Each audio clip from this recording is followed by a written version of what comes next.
Right on. Hello. All right. My name's Elio. I used to go here to this fine institute. I've been working in the creative industry for like 7 years now as a freelancer. I started off at an agency, at an advertising agency. I was fired after 3 months being there. They had good reason. Then I just went freelance, and yeah, been doing posters for bands. I mean, anything that really needs to be illustrated, I do. Posters for bands aren't really my bread and butter because bands in South Africa don't have money, and as someone that's in a band in South Africa, I know that we don't have money for artwork. But you get further on in your career, you get to start doing stuff for some European bands, American bands, etc., and they pay a little bit more, which is cool. But yeah, so I thought for this presentation, let me just do what I would have liked to see from someone that's in the industry when I was in university. Yeah, so let's take those away. Okay, so this is a post I did for Late Night Arcade. There's no information on it, like the dates or anything. They just wanted the poster with Late Night Arcade on it. To go to the next slide, I'll take you through the process of this. So I started with the type, because I knew this was going to be a type-based illustration. I found a type that I liked. I can't remember what that's called.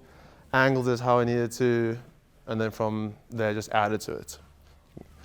So when working for clients, I send a lot of like rough sketches first, like some really basic sketches, just to give an idea of composition. Once that's approved, I take it to the final, which I'll start inking it, digitally inking it. I use a Wacom. Yeah, you can keep going. You need to just imagine when I need the slide change. Just get into my mind here. So yeah, then I start coloring it. With color, I started off using like a bunch of colors when I first started, but I've worked out that using 3 colors and then black and white is, for me, it works best. It ties everything together nicely, and there's no sort of messiness. I can get quite experimental with the design and keep the color simple. Yeah, I just start building on. So at the top, I added that explosion so that it would pop out a little bit more. I keep on adding more things. Yeah, more dots, and I keep building it up. I like to keep the posters kind of tight, as in like, if there is space, it has to be, I do it on purpose to leave space, but for this I wanted to keep it like really filled. Like I wanted every corner and crevice to be chocker, you know? So I just keep on adding more. Another thing is balance. It's quite important. I'm sure you guys have learned that already in 3rd year. But balance in terms of everything. Like nothing must lean to the left or to the right or feel too top heavy or too bottom heavy. So for this, to keep it balanced, I added more of those explosions. To keep the color balanced. And then, oh wait, go back. Oh my goodness. And then you can't really see it on this, but there's sort of like a texture over it that I add to the posters to give it that old school vintage kind of feel. I'm a big fan of nostalgia. So yeah, that's the process of that. Next, so that was a type-based illustration. For this was Jimmy O. Young. You might know him as the comedian actor. He wanted a poster for his live comedy tour. And basically the concept was him in the center, and then he wanted everything that's been part of his career so far. So we've got like the movie stuff, the TV stuff, his live comedy, where he's from, where he lives now, etc. So the way I start, you can go to the next slide. The way I start with this is sort of I comp different images together. I find it's a fast way of me like being able to see what the poster is going to look like. It also saves time, which is not a great excuse, but I've been doing this for 7 years now, and like when there's a lot of work to be done, you need to be as efficient as possible. You need to get a lot out. The thing about people in business, they don't really have a creative mind like us. So it's like I'll get a job on Tuesday and they say, cool, we need this by Thursday. And that doesn't make any sense. You're not going to get anything good out in 2 days. So you got to, there's a bit of back and forth. So I start with a comp like this. This I don't send to the clients. And then the next slide, I'll do a quick little rough sketch. I'll add some extra things like the palm tree at the top, and then send him. Oh, before I go to the next slide, I put the type in like as soon as possible, because like composition it's sort of the structure of the artwork, and if it's not good in the beginning, it's not going to be good in the end. So you can sort of do the illustration and then think, cool, I'll just find place for the type later. It doesn't work like that. I mean, maybe it'll work for you. Maybe you'll have better luck with it. But for me, it doesn't work. I always end up having to change the illustration at the end to fit the type in. So even if it's just literally, this is where the type is, tour dates will be at the bottom there, just to show where everything's going to go. So you go to the next slide. This is an example of setting two different rough sketches. He went with the one on the right, sorry. But he requested that he be thinner because he had lost weight since that picture. So then, if you go to the next slide, I sort of made him a little thinner. Guys, this isn't a laughing matter, right? So that was the rough sketch I sent to him. Once that was approved, I take it to the final. I don't have anything in between this and the final for some reason. Probably cleared it to make space, but yeah, final poster. An important part, going back to the type, is so the Jimmy O Yang header. You can see it works with the illustration. It's not separate from the illustration. It's something I also just learned along the way. Is if you've got an illustration that seems like it's been added after the type, or type that's been added after the illustration, it's just not cohesive. Well, it doesn't work together. So yeah, that's an example of that. This next poster is for Retro Dizzy, a Cape Town band's tour. I put this in. Oh, let me start again. So they asked for something Soviet Russian inspired. So what I did was, if you go to the next slide, and we're going to jump back this one, I find reference first. Pinterest is your friend. I'm sure you've learned it here. Nina got me into Pinterest like first year or second year, and it really is your friend. Find as much reference as you can, as much stuff that would work with the brief, just to get the creative juices flowing, to know where you're going with it. So you can see I took that sort of house at the bottom, and I took that pylon or whatever, and if you go back to the last slide, add them together to sort of like mind control pylon, try to keep everything sort of communist, if that makes sense. If I'm going too fast on anything, it's Nina's fault because she's going too fast with the slides. I'm kidding. Okay, next two slides. This is a post I did very recently for Berg in the Berg. It's an event in Joburg. Starts off with a rough sketch like that. You can see some of it's blue and some of it's black, like pencil, digital pencil. And the reason for this is something I've learned is that you can see how the knobs or whatever on this pinball machine cover pieces of the illustration. And I mean, it would be easy just to not draw the pieces underneath that, but then when you're doing posters, if you ever get into poster work for bands or events or anything, they need more than just a poster. This is the digital age, unfortunately. So you're gonna have to make Facebook event covers, Facebook page covers, Instagram post stories, etc. So I knew I was going to have to do that, and I was going to have to use those other elements for different things. So on the next slide, you can see the separation. So I've drawn everything. Like it takes a little more time, but it saves you time later. And then in the next slide, you'll see the pieces used for different things.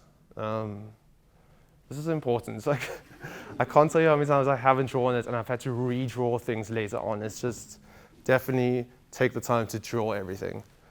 All right, yeah, next. This I put up here. This is the first ever poster I did. I think I was 18, possibly 17. It was for my friend's band, Mistaken for a Stranger. I'm showing you just to show, firstly, that it's not a good poster. It doesn't have a date. It doesn't have the venue on it. It has no information. But just to show that, one thing I did learn, I keep saying that, but when you've been doing this for 7 years, you doubt yourself a lot. Like you you're gonna learn something new every time. Like the stuff I did a year ago and I can't stand, but you just gotta accept that you're in a perpetual state of learning and changing your style, and don't get stuck on one style from the beginning. Say, this is all I'm gonna do. Be open to styles. I remember in university, I was not open to styles. I knew things at all. I was very cocky and I thought, this is how I wanna do it. This is how it's gonna be. And Nina, Mikey, you guys said I should try different things, and I was not for it. But you should be. Just be open to it. Be open to change. See something you like, think, fuck, I can try that. Let me try this. What do I like about this? What don't I like about this? That's how you find your style. Okay, I'm not saying that I found my style even 7 years in. Just I know that it's going to hopefully be better next year and be better the year after that. So that's the first post I ever did. The next slide is a very recent one that I did for Metallica. This hasn't been released yet, so maybe don't put this video out before it has. Yeah, I don't have any process for this for some reason, but this show is in Boston. They suggested I do this statue. Metallica loves skulls. That's what I learned from working with them. They just want skulls and everything. It's the kind of band they are. So add the skull at the top there. Lots of texture. Next slide. Another poster for Metallica. This one has been released already. Yeah, a lot of this presentation is going to be just me showing you posters. If you have any questions along the way, just hit me up. I'll get back to you in 3 weeks. No. Okay, next. This is the process. So I sent these 2 sketches through. All they said for this was that they wanted, where this Metallica event was happening, there was some sort of racetrack there, a big racetrack. So they wanted skeleton horses. So these are the 2 I did. They went with the one on the right. Yep. Next. Poster for a party in Cape Town. This is one of my favorite things I've ever done. I don't know if I'm ever going to beat it. I might have peaked. I'll show you the process on this. So it starts off, I had this idea in my head, but I needed to get the alignment right. I needed to do it fast, so I comped in some pictures of this woman's face to the side, put the type up there where I needed it, and then, as you can see, I just extended it down. So I would send the next slide over to the Revival Co. They'd say what they like, what they don't like, where's this going to go, where's that going to go, and I sort of, yeah, then it gets to there. Yeah, what else do I have to say about this? Surely there's more. Alignment is something that helps with balance. Alignment of type it's something I learned here. In fact, it's not really, you can't really see it on this poster, but normally what I would do is, I don't know if this will work, but where that ends there, I'd like other pieces to end. So it doesn't matter, it doesn't have to be the same, more type, but just other elements. It just balances everything, it keeps it strong. Oh, walk out already, shit. Oh, yeah. All right, next slide. These were a set of posters for the Tasers Outer Space Tour. They're playing 3 shows in Cape Town. So I did 2 of the posters, and then one of them was sort of a poster that shows them all. What I talk about here is concept. I don't really believe in getting too theoretical about your concept. This was an outer space thing. I knew the band. The main thing for me to show is feeling. Like, if you look at this, does it feel like the Tasers sound? It doesn't have to be like layers and layers and layers of theory and just why I did this and the shape of this is reminiscent of this from their childhood or anything. Just if it feels like the band, that's what I go with, and it normally helps. Normally works. So yeah, these are the 2 posters, and then the next slide you'll see putting all the 3 on one poster, and you can see there's a theme throughout. Colors stay the same. That helps keeping it unified. Yeah. Poster for Bad Habits. show in Joburg, and there was one in Pretoria. This started off, the concept was just all things that are bad, but then, I mean, a tambourine's not really a bad habit, is it? So that was just something I thought, that'll cover that space quite nicely. If you go to the next slide, you'll see the poster up. We did an illegal guerrilla marketing sort of poster run with these, put them all over London and Joburg. Yeah, next. This is for Uncle Mothers in Joburg. It's an event company that I work quite closely with. They came up with all the concepts. The guy in charge is a genius. He just wanted to do old school toys, but toys you wouldn't really want to buy, like landlord's vest. And so yeah, what was cool about these came out monthly, the events, and once I'd done the first poster, I could just drop in other illustrations for it. So the concept was there, the template was there.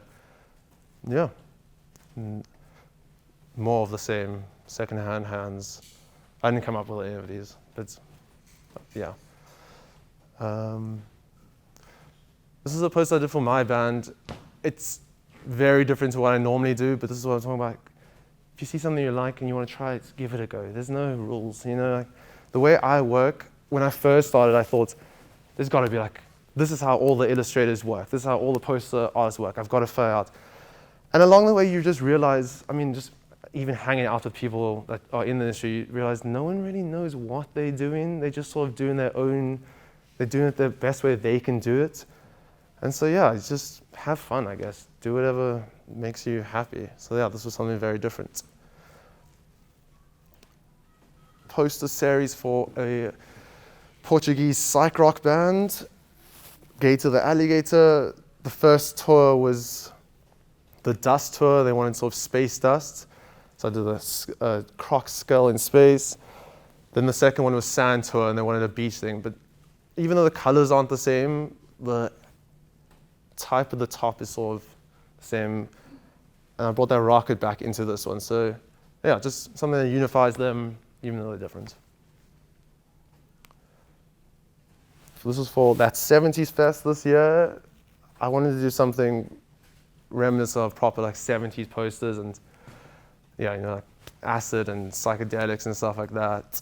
The great thing about a psych rock poster is that the type doesn't have to be too legible. It should be legible for other posters. For psych, it's kind of like they don't really care. They want to squint their eyes, try to figure out what's going on. So the bottom type is not the most easily read, but if you look a little closer, you can read it, which is fine with me. Well, I'm blazing through this. I hope you have a lot of questions.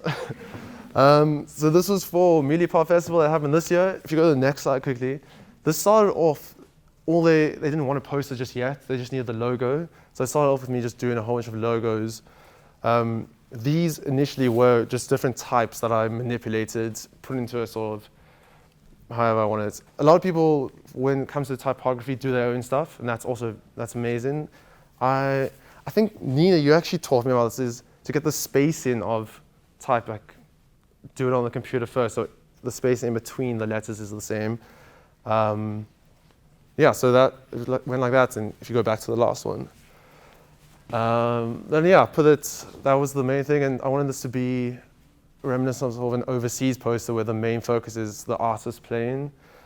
So that was front and center, and then I just did these sort of naive-esque drawings around it. Yeah, it's also different to what I normally do. Yeah. Next. There's a recent poster for Retro Dizzy again. This is one of the first times I've used an actual photo. I've incorporated a photo into an illustration. You can see the gears inside the statue's head.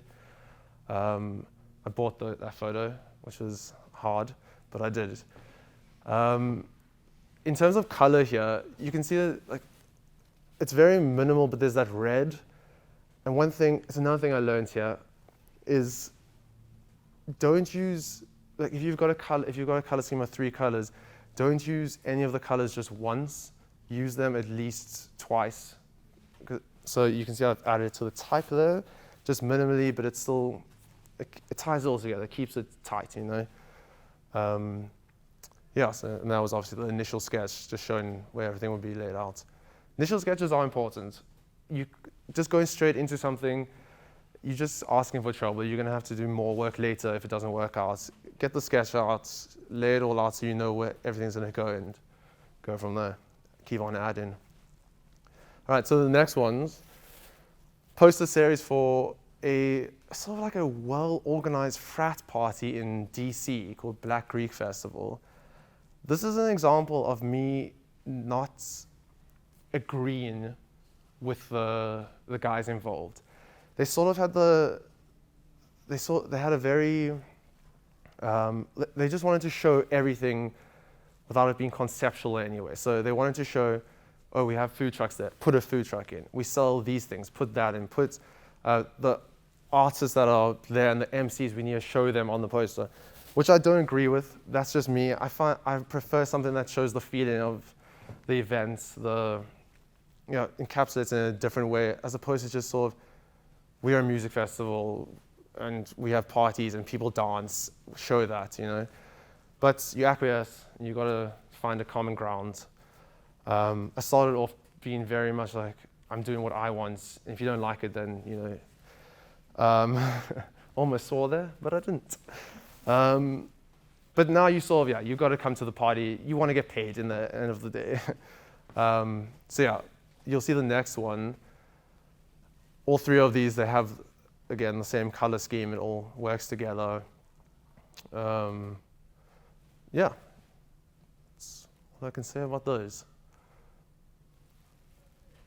This is a poster that unfortunately was never used, but I quite liked it. It was type-based, entirely type-based. Jack Parra ended up hijacking this project and getting his own team on. I have nothing against Jack Parra, but I'm a bit sore about this. He did his own poster. This is something that never got out, so I'm glad you guys have seen it. This is for last weekend's, I think it was last weekend or the weekends before Park Acoustics. I'm doing all the posters for Park Acoustics at the moment, which is quite cool. I mean, not cool for other artists that want to do them, but for me, it's pretty good. I'll show, this is one I can show you the process of. So if you go to the next. So first, comp it all together. This is just my process, you do you. I like to see exactly where everything's going to go. Also, I could take hours to draw everything, like freehand, do it myself, but this just saved me time. So you see in the next one, I did the sketch, I changed them as I draw. And this is what I sent to the guys at Park Acoustics. Once that was approved, took it to the final, which you go to the next one. It's layering. You keep on adding. Speaking of layers are very, very important. Always make many, many layers for everything. You could send this to whoever's, to your own clients, and they say, cool, but can you change the guitar for something else? And now, to change just that guitar, if this was all flat, would be a mission. Make it another layer. It's going to save you time. Just balance the type with everything. You can see the edge of Mango Groove sort of goes with the dots going off the side. It's all about keeping everything tight, for me at least. Next slide. These are posters. I mean, they weren't for events or anything. It was for the Luries. They wanted type-based posters. I thought I'd throw them in. They gave me all the type. I just had to draw around. I had to just illustrate them. Again, I started out with a whole bunch of different fonts and then drew over them, manipulated them until they looked how I thought they would look in my head. They gave me the colors too, which was great, because coming up with color schemes is difficult, at least for me. But you get used to it. Next. Another one, all Illustrator type.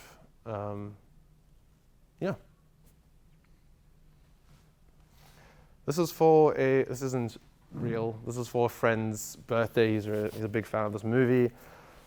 The next couple of posters I'm going to show you are just sort of for fun, So, The Boat That Rocked. I don't know if you've seen that movie. If you haven't, you really should. I don't know if I got away with that type. I think the type was illustrated well, don't get me wrong. But I don't think it's kind of blended in too much.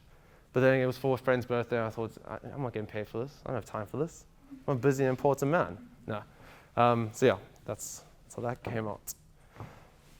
This was a poster for an event that never happened, unfortunately. It kept on getting cancelled due to that old scoundrel COVID.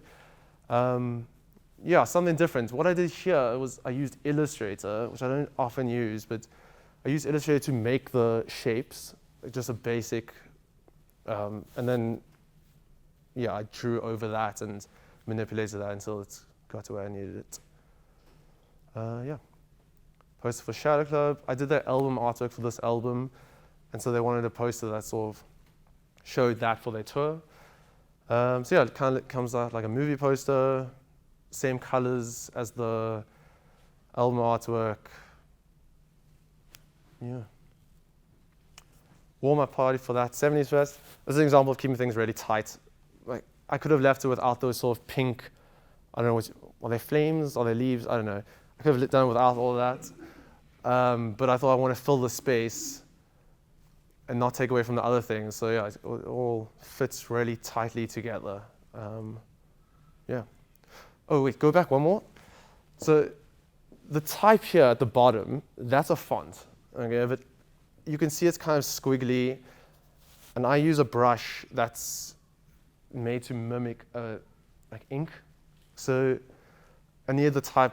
I didn't want to have flat type, like a vector sort of type. So found a type that was a bit wavy. The reason I did that for the bottom is that a lot of the time lineups change, and I don't want to have to keep on just beep it out.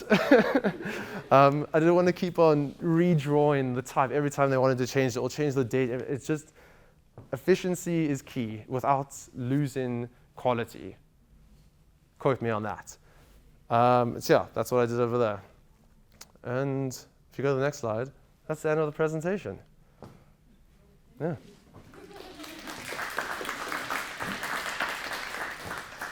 Stop it.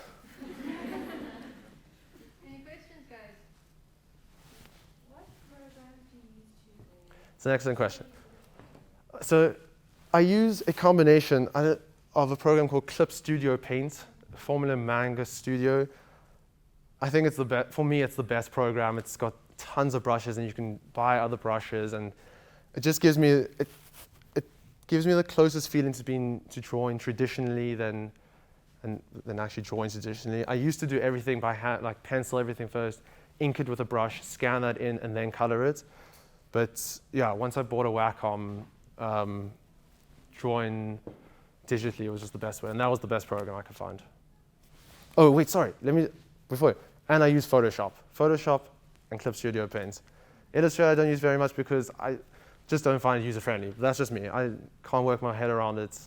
It's not for me.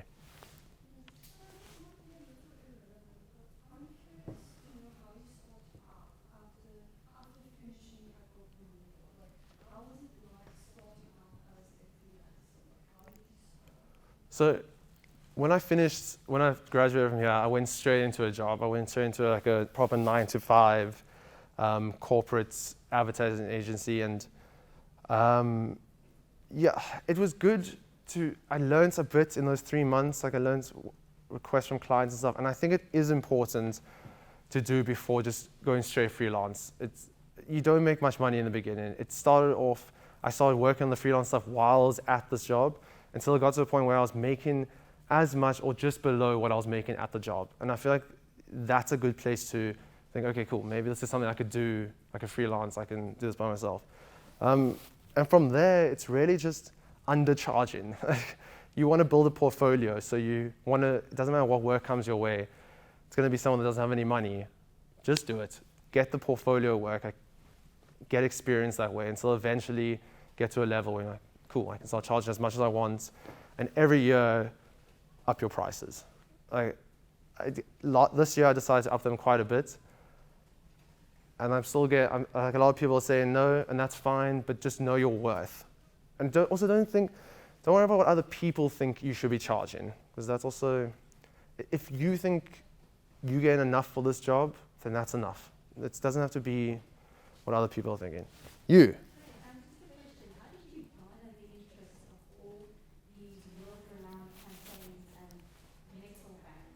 So yeah, so that's just time. It really is. It's unfortunately you have to play the game, get an Instagram account, get a Facebook account, Behance, all of that good stuff, and just keep on putting out work and hashtagging that stuff. It's so lame, but hashtag it, and eventually, like at the moment, I haven't gone out looking for work for a long time. I'm quite lucky that way. So eventually someone will be looking for posters on Instagram or on the web. You've got your website. And I'll say, cool, this will work for this. But yeah, it does take time. It's not, unless you're a savant and you leave university as like a genius, put out great work, it's going to take a bit of time. Yeah. No one else? Hey. Ah, cheeky question. It really depends. Sometimes I work with an hourly rate for like advertising companies. That's about 500 Rand an hour. For posters, if it's so yeah, this has been doing this for 7 years, guys. For South African bands, I don't charge more than 4 grand a poster. Bands just don't have it, and even then, 4 grand is too much for a lot of bands. Overseas artists, though, double your prices. Our round is shit compared to overseas. So yeah, I'm not gonna give you all my prices. Yeah. Anyone else? I got lots of answers. Give me some questions. What brushes do you use? Okay. True Grit is a great one. Yeah, True Grit is fantastic. I don't know if you guys know an illustrator named Ian Jepson. Look him up. He's brilliant. He's like the guy I followed while I was in university, and I met him at a festival, and he said that he gave me a link to a whole bunch of brushes for Clip Studio paints, and I can't remember what that link was now, but just look on the internet. You'll find stuff if you want something that's more scratchy, you'll find something online. True Grit is a great supply of everything you need. They have it for so many different programs too. And it's quite affordable too. It's not too hectic. Do you recommend a website to reach out to people? Does it up your engagement when people coming to you? If you have a professional site that they can visit and then be like, oh shit, yeah, this needs to work. Do I? Behance is good, but not for really reaching out. I mean, I don't know. I don't know where you. This is not a great answer. I'm sorry. I don't know where you would reach out to. I suppose I've tried things. I remember in the past, I would message Arctic Monkeys on Instagram saying, "Hey guys, I can do posters for you," and it doesn't even get read. So I don't know. I wouldn't know where to reach out to people. Yeah. How often do you collaborate with other freelancers or artists? Almost never. I'm like Beyonce. I'm better by myself. I'm not good working with other people. I would always feel like I could do this better, which is not a great mindset to go into it with. And yeah, that's just me. If you can collaborate with people, good, by all means, that's great. Do you base your art style on any particular artist or any inspiration from animated movies maybe? Yeah, so growing up, I watched a lot of cartoons, a lot of 2D cartoons. I actually initially wanted to be a 2D cartoonist. But then I got into the whole music side, and I started looking at posters by other artists. Ian Jepson, One Horse Town from Cape Town, they were the ones I grew up with. From 18 to being in university, I was following their work. Definitely inspired by them. If you see their work, you're like, oh shit, this is where you get this inspiration from. The thing is that what I found is you're constantly being inspired by other artists without knowing it, even sometimes. And there's that old saying, steal like an artist. It works, just do it. It's not, you can't reinvent the wheel, Take stuff that you like, get rid of the stuff you don't like, figure it out, make it your own thing. Yeah. I have another question. What does your routine look like, your week, and also what do you do in between projects? Like in my leisure time. Yeah, do you sometimes just do fun projects, or do you take time off in between client work? Yeah, so I'm normally, with freelance work, this is another thing, what I found from other freelancers too is you're either way too busy, you've got no time to do anything, you working on weekends, you working until late in the night, waking up early again, or there's just no work, and well, God, I guess I'm gonna have to get another job now. Like, this isn't working at all. So when that happens, I sort of take a break. I'll start doing some of my own work. It's often that an album will be released, and I think, shit, I just want to draw this for fun. I just want to draw this artist for fun. I don't put it anywhere. Maybe someone's put it on your Instagram just for more content. Yeah. That's good. All right. Yeah. Hey. Hi, Elio. Hello. How do you get your jobs? Like, you market yourself? No, this is just a question. Yeah, it is just marketing. It's like Instagram. Don't backchat me, all right? Yeah, it's through all those digital platforms. Instagram is a big one. Once you feel like your work's at a point where you're quite proud of it, you think this is good enough, put some money to sponsor the post. It's like the algorithm doesn't work for you. The algorithm is working against you unless you're paying for it. So that's how it started off, just paying for posts to be sponsored.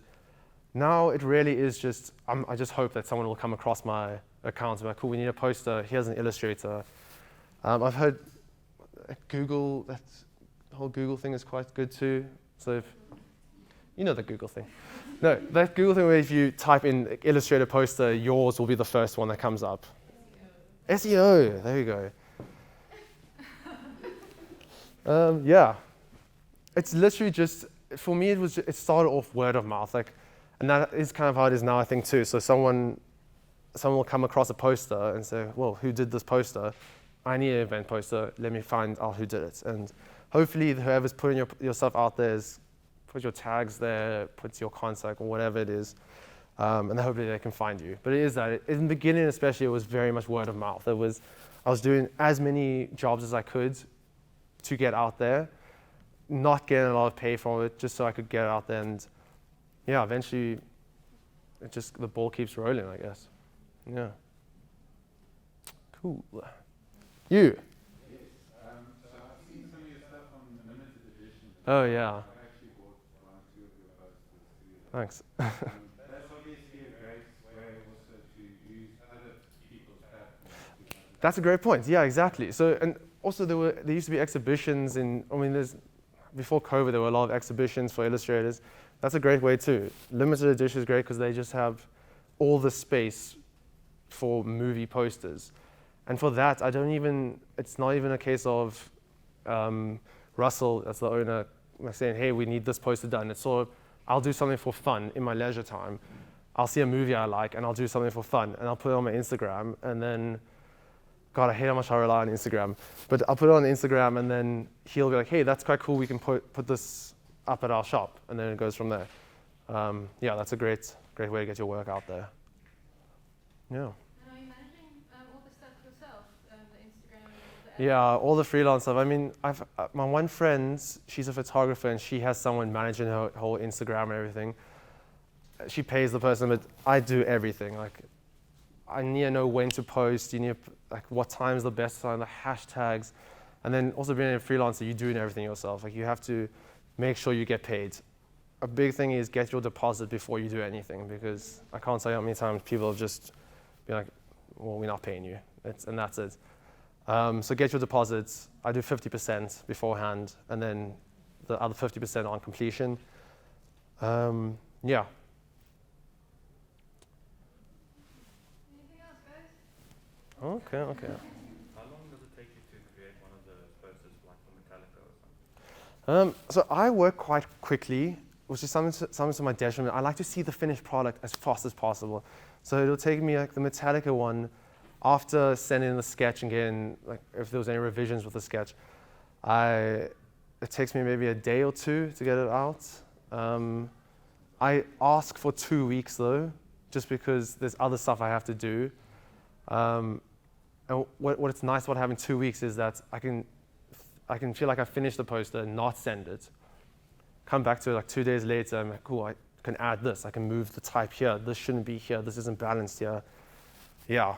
So the thing is that you don't normally get a lot of time, which is unfortunate. It's just the way the industry is. They want everything yesterday, you know. Yeah. So you were talking about the Instagram and beyond. Is there any other social media platforms I used to use Facebook quite a lot, and then my account got deleted for some reason, and I haven't been back on there.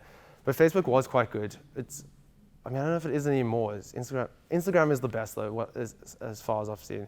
Behance works really well too. The nice thing about Behance too is that they have job listings on Behance. So you're looking for some work, just apply for something there, and your portfolio is on Behance, so they see it straight away. Yeah, Instagram, Facebook, Behance. I've got a website that's got like you can email me through there. I think that helps. But yeah, other than that, those are the two big ones.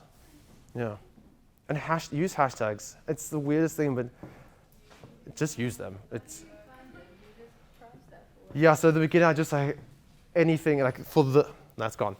I'll put like hashtag record, hashtag gig poster. And you go like event poster design, event poster illustration, just cover all the bases. And if you see another illustrator who's getting a lot of likes or a lot of like, look at their hashtag, see what they put in. If it relates to your work, use it. So, yeah. Play the game. Unfortunately, play the game. Yo. Do you limit the amount of changes that a client can So let me go through my process because I think that could help. So I start off with, I need to get that 50% first before I put pen to paper. I do nothing before I get that 50% deposit. I do a rough sketch. In this rough sketch, like you've seen how rough it really is just pencil work. It's quick just to show the layout. Send that through, and I say, in this process, make as many changes as you want. So like it's all free, just change things as much as you want. And I do that so that once I've done the final, I don't have to do major changes to anything. It's not like, hold on 1 second. So then I send that through. Once that's approved, I start on the final. The final, I'll do all the colors and everything. I'll say that if you want any changes to color or anything minor to the illustration, that's free. But if you want anything major that changes the layout that we agreed on in the rough stage, that's going to cost extra. And I really just, I gauge at how much more time I'm going to have to put in. I don't have like a set price for that. But yeah, that's why it's important to do that rough sketch. Just get all the changes out of the way early in the easier stage of getting changes out. Yeah. And do you send it out in a contract or just an email? How do you? I send it out. So when we start working together, when it's been like my quote's been approved and everything, I send them the process, and yeah, that's how it just goes like that. Yeah. There was another hand. I did. Right on. Cool. Thanks for viewing.